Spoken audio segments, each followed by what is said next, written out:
This is a Preps on the Net Sports Update. And hi, I'm Kevin J. Thanks for joining us on the update. A warm weekend across the entire state this past weekend, and the football was extremely good. Let's go right to the fields for the action.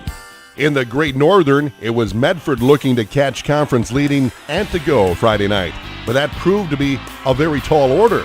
Antigo's ground game proved to be a bit too much. Even with a couple of mistakes, the Red Robins took it to Medford at home and still are standing tall on top of the GNC.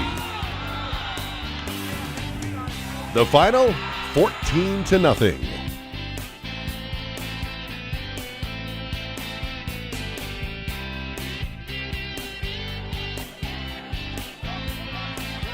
On a beautiful night for football, Laona Wabeno invaded Three Lakes in what turned out to be a back-and-forth game. After the opening kickoff, Laona Wabeno's Joey Kroll took the first play from scrimmage 68 yards down the sidelines, starting the game on the right foot for the Rebels. Then a little later in the first half, after stopping Three Lakes on fourth down, the Rebels again struck gold in the end zone with this touchdown catch by Tyler Kruschik, which puts the Rebels on top, helping them to a tight 29-26 win.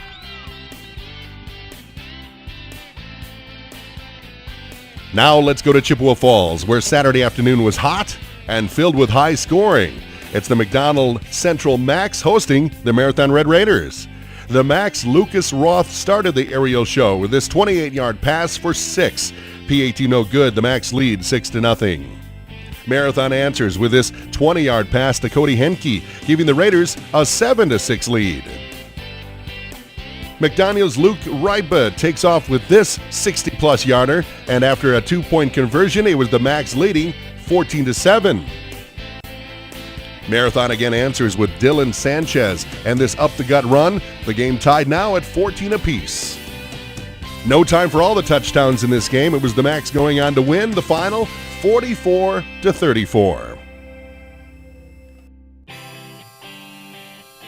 Make sure you join us on the front page of Preps on the Net and vote for the Game of the Week. And also be looking back later this week to see where we'll be as we cover more action around the state. On Friday night, it was a battle between Thorp and Gilman, two communities very close to each other with excellent football programs. For Thorp, it was Spencer Olinichik starting the romp with this 50-plus yard dash for 6. At that point after the PAT, Thorp leading the game 7-0. Spencer would go on and gain 200 yards for the night. This quarterback keeper for Thorp gave Thorp a large 14-0 lead. And this smash-mouth TD up the middle would be the final scoring of the night. Thorp gives Gilman its first loss of the season, a 21-0 victory. At halftime of Friday night's Eastern Wisconsin Conference battle between Kewaskum and Plymouth, it seemed to be going all Kewaskum's way as they went into the half leading 6-0. But this game would be a tale of two halves. Coming out of the locker room, Panthers senior Hayden Potts and also senior Mitch Unger took matters into their own hands and got the Panthers' running attack rolling, scoring 2 touchdowns in the third quarter, taking the lead and swinging the momentum back in favor of Plymouth.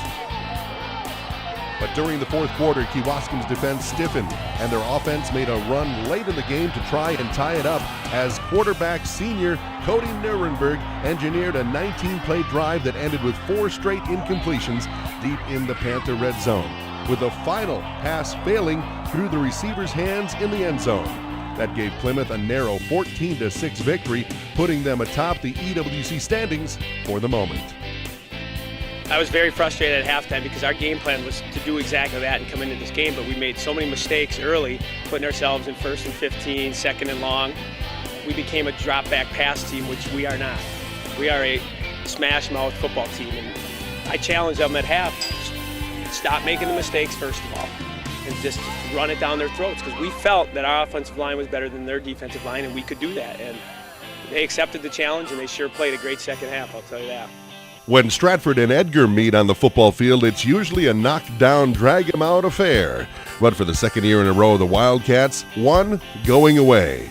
Friday night, they took control of the Marewood Conference, continuing to hold the fate of that conference title in their own hands.